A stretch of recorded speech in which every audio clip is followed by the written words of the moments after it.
ICC chairman ஸ்ரீனிவாசனை Chennai boat கிளப்பில் உள்ள அவரது வீட்டில் இந்திய கிரிக்கெட் அணி கேப்டன் தோனி, பாஜக மூத்த தலைவர் சுப்பிரமணிய சுவாமி ஆகியோர் சந்தித்து பேசினர்.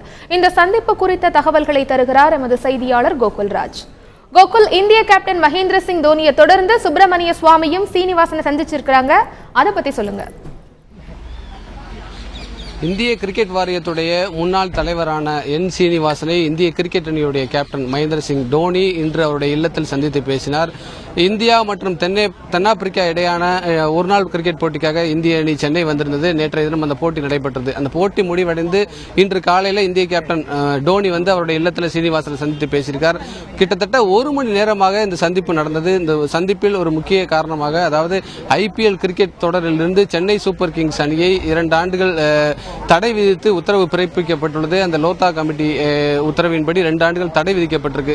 இந்த சந்திப்பின் போது அந்த சென்னை சூப்பர் கிங்ஸ் அணிக்கு விதிக்கப்பட்ட தடை குறித்து விவாதிக்கப்பட்டிருப்பதாகவும், அதே போல சென்னை சூப்பர் கிங்ஸ் அணியுடைய வீரர்கள் 2 ஆண்டுகள் தடை விதிக்கப்பட்டிருப்பதால் அடுத்த கட்டமாக போட்டியில் விளையாடலாமா, என்ன மாதிரி நடவடிக்கைகளை மேற்கொள்ளலாம் என தோனி சீனிவாசனுடன் இன்றைய இந்த சந்திப்பின் போது ஆலோசனை நடத்தியிருக்கலாம் எனவும் கூறப்படுகிறது. கிட்டத்தட்ட ஒரு மணி நேரமாக அவருடைய இல்லத்தில் சீனிவாசனும் மகேந்திர சிங் தோனியும் சந்தித்து பேசினார்கள். இந்த சந்திப்புக்கு பின்பு வெளியில் வந்த மகேந்திர சிங் தோனியிடம் சீனிவாசனுடன் நடைபெற்ற சந்திப்பு குறித்து கேள்வி எழுப்பப்பட்டது. ஆனால் எந்தவித ஒரு பதிலும் சொல்லாமல் தோனி சென்று விட்டார். அதே போல சீனிவாசனிடமும் தோனி சந்திப்பின் குறித்து கேள்விகள் கேட்கப்பட்டது. ஆனால் இருவருமே எந்த பதிலும் தெரிவிக்காமல் சென்று விட்டார்கள்.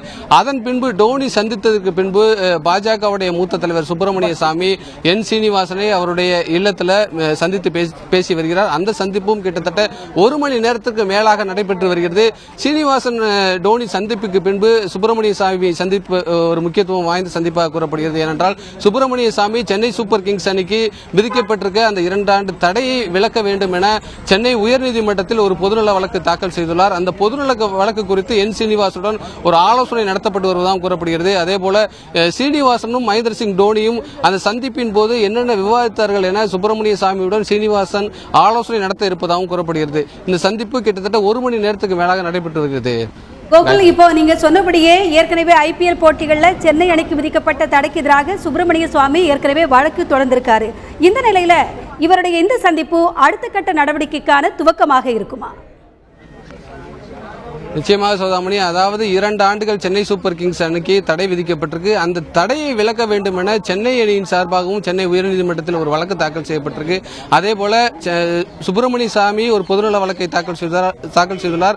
அதாவது சென்னை சூப்பர் கிங்ஸ் அணியில் சிறந்த வீரர்கள் இருக்கிறார்கள், ஆகவே தடையை நீக்க வேண்டும் என அந்த பொதுநல வழக்கில் அவர் குறிப்பிட்டுள்ளார்.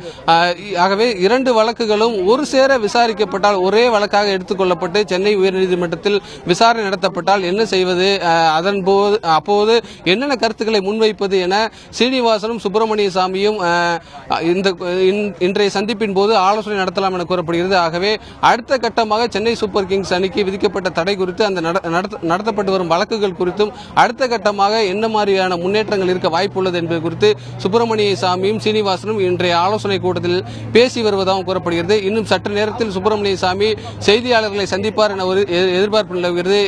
நிறைய செய்தியாளர்கள் சுப்பிரமணிய சாமியுடைய வருகைக்காக வெளியில் நிற்கிறாங்க. அவர் சந்திப்புக்கு பின்பு ஏதாவது கருத்துக்கள் வெளியிடுவார் என, அதிகாரப்பூர்வமாக என்ன பேசினார்கள் என்ற கருத்துக்களை வெளியிடுவார் என எதிர்பார்ப்பு நிலவுகிறது. சௌதாமணி.